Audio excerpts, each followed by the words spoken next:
Якутская делегация, побывавшая в Казани, предложила оригинальный бартер властям республики.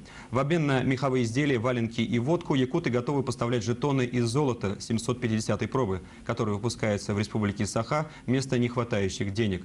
Со стороны Татарстана последовало предложение гравировать на каждом жетоне надпись «Золотой запас Татарстана». Кто и где будет хранить этот запас и, главное, кто будет его контролировать, было бы интересно узнать. Покажите, пожалуйста. Первые слитки золота республики отливались в Читинской области. Каждый из них весит 12 с небольшим килограммов и стоит 780 миллионов рублей. При этом Татарстан не только создает свой золотой фонд, но и налаживает взаимовыгодные торговые отношения с другими регионами, прежде всего с золотодобывающими.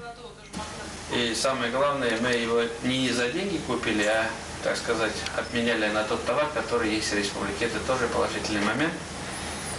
Вот это золото мы можем привлекать кредиты, можем использовать его для других целей. Золотые слитки в Татарстан поставляет Читинская область. В то время бартер – обычная вещь в торговых операциях между субъектами федерации. Планы по созданию собственного золотого запаса амбициозны. В мае 98-го даже создадут специальный департамент при Минфине по формированию фонда драгоценных металлов и камней. Всего республика сумеет накопить 150 килограммов золота. Золото будет в определенных случаях защищать экономику Татарстана от непредвиденных таких событий.